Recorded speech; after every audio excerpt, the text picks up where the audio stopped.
আচ্ছা, ভারত যদি বাংলাদেশে বাজার হারায় 9 থেকে 11 বিলিয়ন ডলারের ব্যবসায় ধাক্কা খাবে। কিন্তু বাংলাদেশ যদি ভারতীয় পণ্য নেওয়া কমিয়ে দেয়, চীন কি একই দামে একই সময়ে তুলোর সুতো, খাদ্যপণ্য কিংবা জ্বালানি, বিদ্যুৎ পৌঁছে দিতে পারবে বাংলাদেশে? প্রিয় দর্শক, বাস্তবতা একটু বোঝার চেষ্টা করুন। বাংলাদেশে এখন বিদ্যুৎ ও গ্যাসের তীব্র সংকট রয়েছে। উৎপাদন ব্যাহত হচ্ছে, আবার ভারতের নিজের বিদ্যুৎ এবং একই সঙ্গে জ্বালানির চাহিদাও ক্রমশ বাড়ছে। তাহলে কূটনৈতিক বিরোধ কি এবার দুই দেশের বাণিজ্যের ভিতটাই নাড়িয়ে দেবে? আজ আমরা 3টি প্রশ্নের উত্তর খুঁজে আনার চেষ্টা করব। সেগুলো কি? প্রথমত, রাজনৈতিক টানাপোড়েনে বাণিজ্যের কতটা ক্ষতি হয়েছে? দ্বিতীয়ত, বাংলাদেশের বাজার হারালে ভারতের ক্ষতি ঠিক কতটা? এবং তৃতীয়ত, ভারতকে বাদ দিয়ে চীন বা অন্য দেশ থেকে পণ্য আনলে বাংলাদেশ লাভ করবে না খরচ আরও বাড়বে? তবে বিশ্লেষণের শেষের দিকে একটি গুরুত্বপূর্ণ ফারাক দেখাবো আপনাদের। সেটা কি? বাংলাদেশ ভারতীয় পণ্যের বিকল্প পেতে পারে, কিন্তু বিকল্প পাওয়া আর একই সুবিধা পাওয়া, প্রিয় দর্শক, এক কথা নয়। আপনারা দেখছেন প্রথম কলকাতার বিশ্লেষণধর্মী অনুষ্ঠান প্রাসঙ্গিক প্রসঙ্গে। আমি প্রতিদিনকার মতো সুব্রত আচার্য আপনাদের সঙ্গে। চলুন তাহলে আজকের বিশ্লেষণ শুরু করা যাক। প্রথমেই বলবো বাণিজ্যের বর্তমান ছবিটা ঠিক কি। 2024-25 অর্থ বছরে ভারত বাংলাদেশে প্রায় 11.46 বিলিয়ন ডলারের পণ্য বিক্রি করেছে। বাংলাদেশ থেকে ভারত কিনেছে প্রায় 2.05 বিলিয়ন ডলারের পণ্য। অর্থাৎ বাণিজ্য ভারতের পক্ষে অনেকটাই ঝুঁকিতে রয়েছে। কিন্তু প্রিয় দর্শক, এখানেই শেষ নয়। কেন বলছি? 2025 সাল থেকে রাজনৈতিক টানাপোড়েন বাণিজ্যের ওপরে এসে পড়েছে। বাংলাদেশ ভারতীয় সুতো আমদানিতে স্থলবন্দর ব্যবহার বন্ধ করেছে। এরপর ভারত বাংলাদেশি তৈরি পোশাক, পাটজাত পণ্য, প্রক্রিয়াজাত খাবার, প্লাস্টিক এবং কয়েকটি পণ্যের প্রবেশপথ সীমিত করে দেয়। বাণিজ্য পুরোপুরি বন্ধ হয়নি প্রিয় দর্শক, কিন্তু পণ্য পাঠানোর খরচ অনেকটাই বেড়েছে একই সঙ্গে সময়ও। বাংলাদেশের সরকারি তথ্য বলছে 2025-26 অর্থ বছরে জুলাই থেকে এপ্রিল পর্যন্ত ভারতে বাংলাদেশের রপ্তানি প্রায় 3.4% কমেছে। তৈরি পোশাক এবং পাটজাত পণ্যে পতন আরও বেশি। তবে এর মধ্যেই ভারতের শিল্প সংগঠন সিআইআই এর 18 সদস্যের প্রতিনিধি দল এই মুহূর্তে ঢাকায় অবস্থান করছে। বাংলাদেশের মন্ত্রী, ব্যবসায়ী সংগঠন, বিনিয়োগ বোর্ডের কর্মকর্তাদের সঙ্গে তাদের একাধিক আলোচনা হওয়ার কথাও রয়েছে। এর অর্থটা খুবই পরিষ্কার প্রিয় দর্শক। সেটি কি? রাজনৈতিক সম্পর্ক কঠিন হয়েছে ঠিকই, কিন্তু ব্যবসায়ীরা এখনো পর্যন্ত নিজেদের সম্পর্ক ভাঙতে চাইছেন না। এবার বলবো বাংলাদেশের বাজার হারালে ভারতের ক্ষতি ঠিক কতটা। এখানে শুধু একটি কথা বলতেই হচ্ছে, বাংলাদেশের বাজার বন্ধ হলে ভারতের গোটা অর্থনীতি ভেঙে পড়বে। সেটি খুবই অর্বাচীন তথ্য হবে। ভারতের মোট পণ্য রপ্তানির প্রায় 2.5% বাংলাদেশে যায়। এত বড় ভারতীয় অর্থনীতি এই ধাক্কা নিশ্চয়ই কোনো না কোনোভাবে সামলে নিতে পারবে, কিন্তু এর মানে ভারতের ক্ষতি হবে না সেটিও ঠিক নয়। ভারতের তুলো, সুতো উৎপাদক, খাদ্যপণ্য রপ্তানিকারক, পেট্রোলিয়াম সংস্থা, গাড়ি এবং যন্ত্রাংশের নির্মাতারা সরাসরি বাজার হারাবেন। চাপ পড়বে পশ্চিমবঙ্গ সহ সীমান্তবর্তী রাজ্যের পরিবহন, গুদাম এবং ছোট ব্যবসায়ের ওপর। আরও বড় ক্ষতি হবে ঠিক অন্য জায়গায়। সেটি কি? বাংলাদেশের বন্দর, সড়ক এবং রেলপথ ব্যবহার করে ভারতের উত্তর পূর্বে পণ্য পাঠানো গেলে সময় ও খরচ কমবে। সম্পর্ক খারাপ হলে ভারতকে দীর্ঘ শিলিগুড়ি করিডোরের ওপর বেশি নির্ভর করতে হবে। আমার বিশ্লেষণ এখানে খুবই পরিষ্কার প্রিয় দর্শক। সেটি কি? বাংলাদেশের বাজার হারালে ভারতের জাতীয় অর্থনীতি বিপদে পড়বে না, কিন্তু কয়েকটি শিল্প, সীমান্তের ব্যবসা, উত্তর পূর্বের যোগাযোগ এবং অবশ্যই ঢাকায় ভারতের প্রভাব, এই সব কিছুতেই বড়সড় ধাক্কা খাবে। আর এই ক্ষতিটা শুধু ডলারের অঙ্কে বোঝা যাবে না প্রিয় দর্শক। এই প্রশ্নটি কিন্তু আজ প্রথম উঠছে না। তারেক রহমান দিল্লিতে না এলে ভারত এবং বাংলাদেশের দূরত্ব কতটা বাড়বে সেটি নিয়ে আমি সম্প্রতি একটি বিশ্লেষণ করেছিলাম। সেই ভিডিওর শিরোনাম হচ্ছে তারেক রহমান দিল্লিতে না এলে কার ক্ষতি, বাংলাদেশের না ভারতের? আপনারা চাইলে এই ভিডিও একবার দেখে নিতে পারেন। লিঙ্ক থাকবে এই ভিডিওর বিবরণে এবং পিন করা মন্তব্য, কারণ সেখানে ছিল কূটনৈতিক দূরত্বের হিসেব।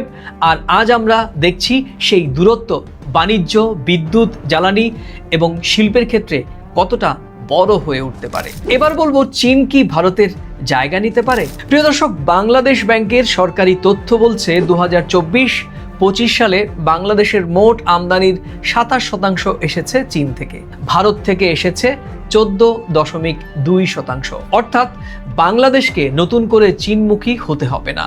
চীন ইতিমধ্যে বাংলাদেশের সবচেয়ে বড় পণ্য সরবরাহকারী দেশ, আর ভারত সেখানে দ্বিতীয়। চীন যন্ত্রপাতি, বৈদ্যুতিন সামগ্রী, কৃত্রিম তন্তু এবং কারখানার সরঞ্জামে শক্তিশালী। এসব ক্ষেত্রে চীন ভারতের বিকল্প হতে পারে, কোথাও কোথাও কম দামও দিতে পারে। কাঁচা তুলোর ক্ষেত্রে বাংলাদেশ বিকল্প পেয়েছে। ব্রাজিল এখন বাংলাদেশের সবচেয়ে বড় কাঁচা তুলো সরবরাহকারী দেশ। কিন্তু প্রিয় দর্শক, এখানেই আসল ফারাক। সেটি কি? 2024-25 বিপণন বছরে বাংলাদেশে আমদানি করা তুলোর সুতোর প্রায় 82% ভারত থেকে গিয়েছে। চীনের অংশ ছিল সেখানে প্রায় 7%। কারণ ভারত কাছাকাছি, পণ্য দ্রুত পৌঁছে, পরিবহন খরচ কম, অল্প পরিমাণ পণ্য দ্রুত আনা যায়। চীন থেকে সমুদ্রপথে পণ্য আনতে বেশি সময় লাগে, বন্দরের খরচ বাড়তে পারে, বেশি ডলারেরও প্রয়োজন হয়। আর বাংলাদেশের পোশাক শিল্পে কয়েকদিনের দেরি অত্যন্ত গুরুত্বপূর্ণ। সময় মতো পোশাক না পাঠাতে পারলে বিদেশি ক্রেতা অন্য দেশে চলে যেতেই পারেন। এবার বলবো, বিদ্যুৎ ও জ্বালানি সংকট কতটা গুরুতর বাংলাদেশে। প্রিয় দর্শক, এখানে শেষ নয়। বাংলাদেশে এখন বিদ্যুৎ ও গ্যাসের সংকট চলছে। তাতে ভারতের সঙ্গে বাণিজ্যিক বিরোধ আরও ঝুঁকিপূর্ণ হয়ে উঠতে পারে।